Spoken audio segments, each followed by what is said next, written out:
And my next guest is of a symphony in white today. Elaine C. Smith is here. Hello. Elaine C. as in Beyonce. Yes. Yes, What did I that's didn't say me. Beyonce Smith. No, Actually, no. you could be Beyonce Smith. Elaine C. Smith. Yes, but you could be Beyonce Smith, I think, with the headset you've got on today. Darling, I wish in my wildest dreams that I looked like Beyonce or sung like her for that matter. We're talking about, the Fringe on the Sea, firstly, Yes. today, which is another sort of allied festival that takes place, at least near Edinburgh, North Berwick at this time of year. Well, obviously they're so wealthy in North Berwick that they don't travel in, they bring the Fringe to them. They do. And, it's just, I'd been asked a couple of times to go down. I've never been able to go, but one of my dearest pals, Bob Bradley's wife, Fee, live in North Berwick. And it's such a fantastic place. And it's having a summer, I just thought, that would be good to do. No pressure, just go and do a night. And it sort of come on the back of me doing a few gigs, just of my stand-up, which I haven't done for about 10 years. Okay. My father passed away last year, and I said I would do a benefit for the hospice that he died in Airdrie, and I couldn't believe it. On a sort of wet Thursday night in April, like 600 people turned up and a queue for returns, and I did 2 hours, and another friend of mine said, you need to get back out there, Smith. And I suppose it's always something I've been a bit frightened of, Yes. Acting's easier because all the words are written down, and you can hide behind something. So there's a vulnerability about going out there and on your own with your own stuff, particularly as a woman. And this seemed like quite a nice place to do it. Yeah.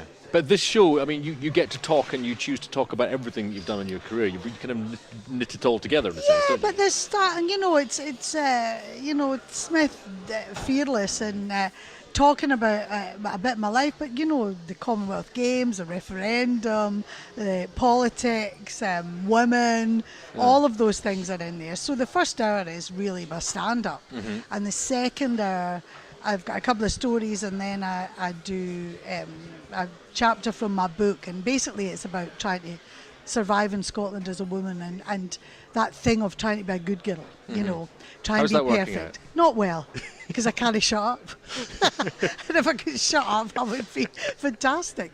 But it's that thing of, for women the messages are, for men the message of vulnerability, I suppose, is, I can't fall down. I've got to show I'm fearless and I'm strong. For women it's not perfect enough, not thin enough, not talented enough, not a good enough mother, not a good enough anything. So that's a great scene for comedy. What's your view on what's happening on Twitter just now with all these notable women receiving these appalling tweets and messages being sent through Twitter? Where's that coming from? What's causing it? Appalling. I mean, for us to pretend that level of misogyny doesn't exist. And I think in Scotland we sort of hide behind it because we see women in prominent positions in London. But when you actually look at Scotland, something like 3% of some of our top companies are run by women. Never a female editor of a newspaper, never a female in charge of BBC or STV. Or look round our corporations and you see that there is still that. Even I couldn't believe the whole Muirfield thing, where it was people from other places going, yeah, it's a bit outdated, Yeah, this was the golf course. The golf course not which letting the women doesn't in. let women in. And but it was the head of the Women's Golf Association that went, oh, well, these things take time. I was screaming at the telly going, and I am a feminist. And there's a real misunderstanding of what a feminist is. I don't think you need to be a feminist. I started to be appalled by what we're seeing on But Twitter. I think people women are afraid of calling themselves a feminist because it's been so demonised. A feminist just means you believe in equality. That's it. Fairness, equality. It's nothing to do with not like men or any of that nonsense, but that we've still got that legacy there. But these women, for instance, I would join the campaign about the women on banknotes and all of that as well. And for that woman to have, people threatening rape and I mean, what have we come to? That people feel that, or certain men feel it's all right to be able to do that. And by no means I think it's all men.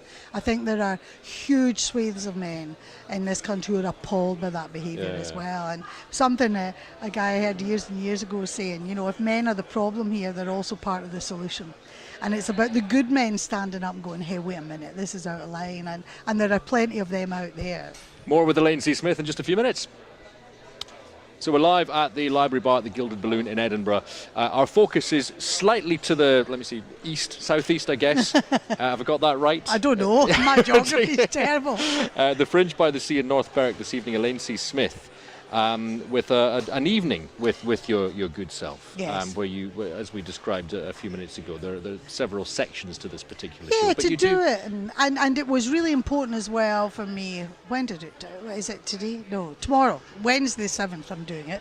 Tomorrow, tomorrow. Yeah, no, I suddenly thought, please don't tell me I'm on tonight. I'm not just because you're going back to North Berwick after this. I'm going to North Berwick tonight. Yeah. So no, the show is tomorrow. Tomorrow, folks. Tomorrow. Wednesday. Yes, because I'm not ready yet. Yes.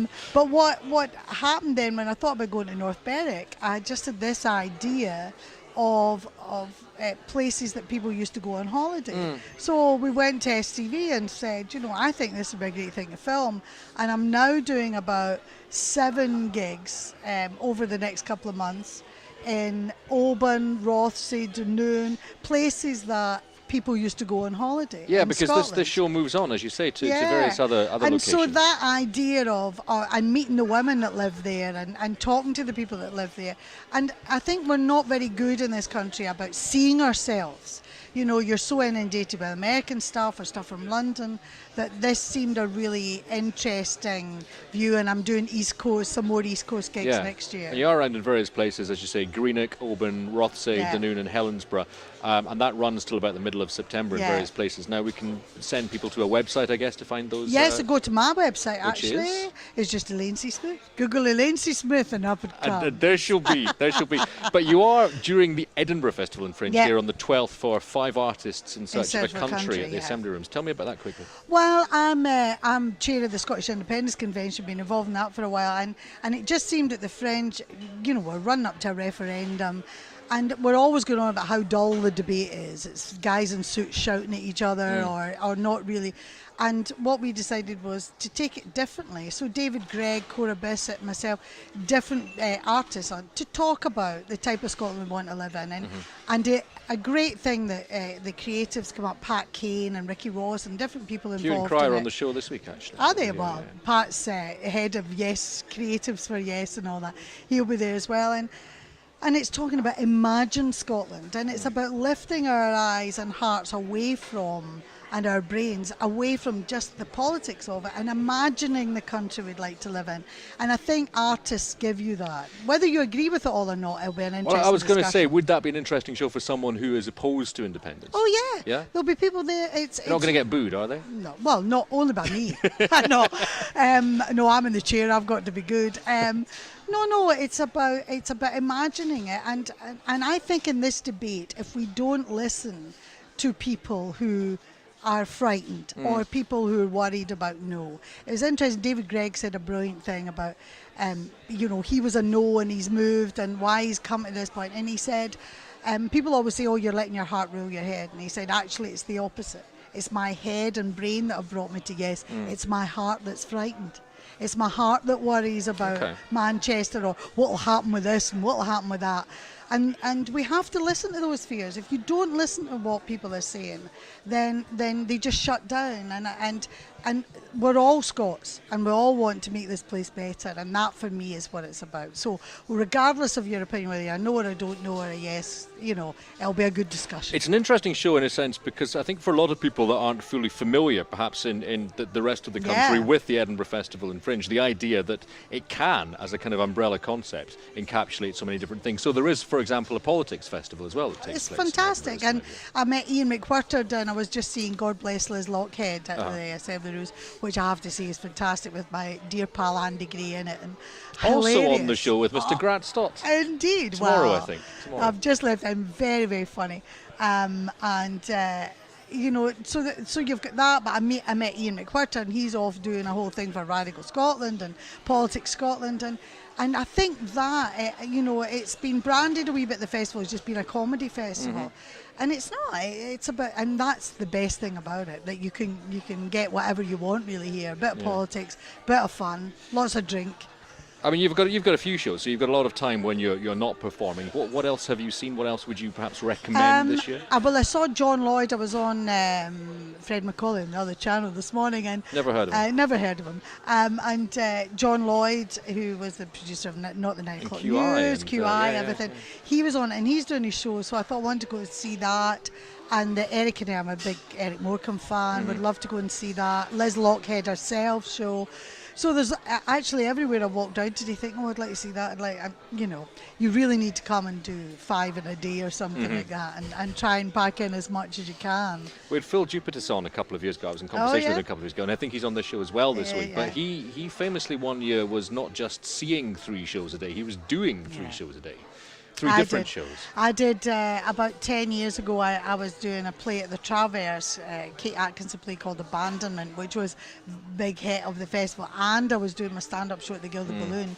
And round about 2.5 weeks in, and the thing about the Traverse is the time changes every day. So you'll do one at 11 in the morning, one at 2, one at 7.